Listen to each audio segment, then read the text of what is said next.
Well, over the weekend, 3 of the 4 divisional series were decided in the MLB playoffs. The only one that wasn't, the Philadelphia-Colorado series, tied at a game each. The series moved to Colorado for the Game 3, where it was so cold even the bats were trying to stay warm. Top 9 tie game, a runner on second. Chase Utley at the plate with the finesse hit, as we'll call it. But hey, it works. Houston Street unable to make the play. Runner moves to third. Next batter is Ryan Howard. He drives one to deep left center.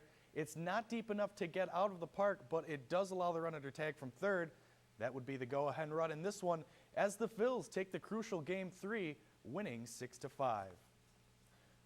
Well, the New York Yankees swept the Minnesota Twins yesterday in the Metrodome. Top 7, Alex Rodriguez up against Carl Pavano. Yard work.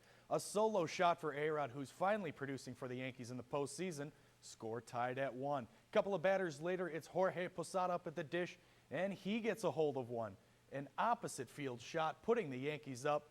As the Yankees would not give up the lead the rest of the game, they advance to the ALCS, ending Minnesota's season and closing out the Metrodome, which will be demolished in the offseason. You know, it's the way we've been playing baseball all year. Nothing's changed for us. I mean, from, the day we came in, opening day since I've been here, there's been a lot of magic in there, and everybody has contributed.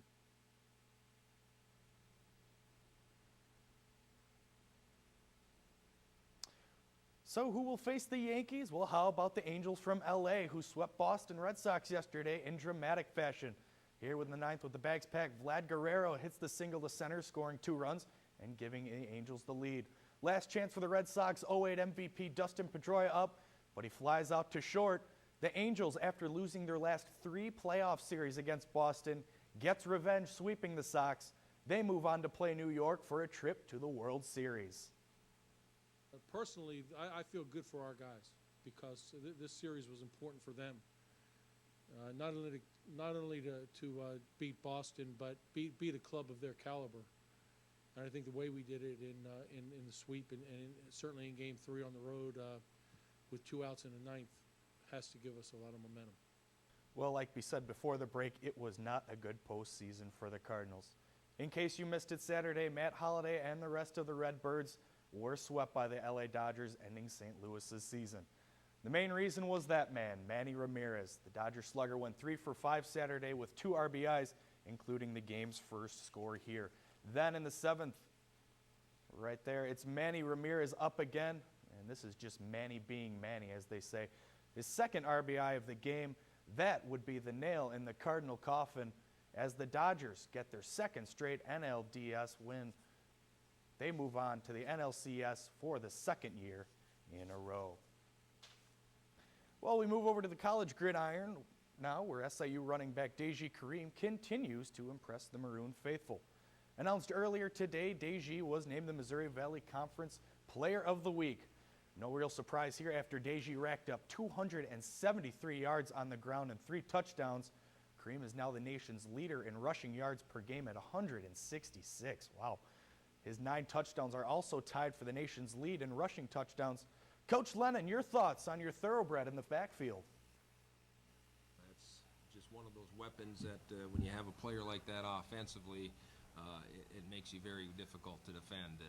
And that's the thing with the defenses. They got to decide, are they going to put a lot of people in the box, stop the run, or are you going to put some people in the coverage? Well, over to volleyball now, where the Lady Salukis suffered their roughest weekend of the season. On Friday, the Lady Dogs dropped 3 straight sets to Missouri State. Saturday was a near repeat, as they lost again in 3 straight sets to Wichita State. Chandra Robinson led the Salukis with 9 kills against the Bears, while Jennifer Burwanger tallied 14 kills against the Shockers. SIU will be back in action this Friday and Saturday at home in the Davies Gym. And we finish tonight with the St. Louis Rams, who, well, they lost again. This time at the hands of the Minnesota Vikings and Brett Favre here in the first. Typical play that has epitomized the Rams season so far. Bowler is sacked and fumbles the ball. Jared Allen is going to pick it up and go untouched for the score. On to the third, and it's Favre across the middle to Vicente Shenko for the touchdown. Vikings, your winner 38-10. But hey, at least the Rams weren't shut out this time. They fall to 0-5 on the season. And one more quick note to add about the SIU football team. They move up 1 spot in the rankings. They were 6th last week in the national rankings, up to the top 5 now. So. Well, great. Thanks, Ian. The '08 NCAA tournament, it seemed like everyone had a knock on Kansas, and head coach Bill Self, the former head Illini, was labeled as a snake-bit guy who couldn't get past the Elite Eight. But after last night, all that's changed. To San Antonio we go. Over 300 teams started the journey. Now only 2 were left standing. Early on, it was the pride of Simeon High out of Chi-Town, Derrick Rose. Tough bucket there, the Tiger up early. But here comes another Second City product, Sharon Collins, to the big man, Sasha Khan, for the monster oop. Then Brandon Rush, the sweet slash to the bucket, and Kansas up early now. But D. Rose, arguably the best pure point man in college, and that's why the penetration and dish to Dozier. Then off the miss, the rebound, and great pass to Chris Douglas Roberts for the tray. And this one is starting to get real interesting. Now 9 seconds left. Memphis clinging to a 3-point lead. Mario Chalmers has it, gets it off over Rose. Bang! And we're not done yet. Then in OT, it's Chalmers to Darrell Arthur for the rim rocker. And ladies and gentlemen, here comes Rock Chalk Jayhawk.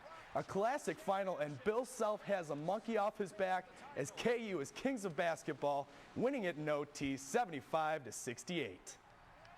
You know, I don't know if a coach really deserves what happened to me tonight, because I can't imagine it being any better anytime. So for yet another season, SIU and Northern Iowa will battle it out for MVC supremacy.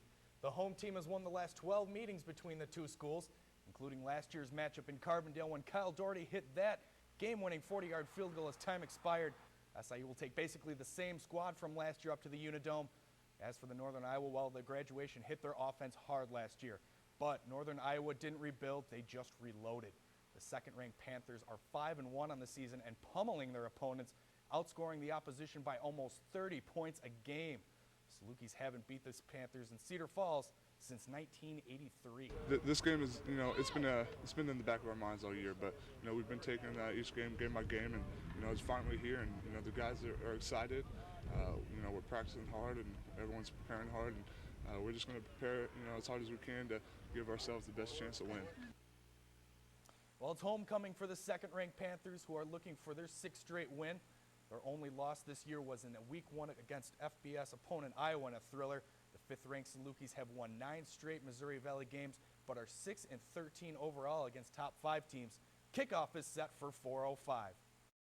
We're joined now by SIU Athletic Director Mario Mocha. And Mario, welcome. Thanks for having me. Appreciate it. Thanks for coming out today. Well, obviously it's a big weekend for Saluki football. What do you think? Well, I tell you what, playing UNI, you got the number 2 and the number 5 ranked team in the country. You know, you'd probably label it the Clash of the Titans. But I do think that you also, with all the pageantry and emotion surrounding the ball game, you also need to keep it in proper perspective. It's game 6 on the schedule.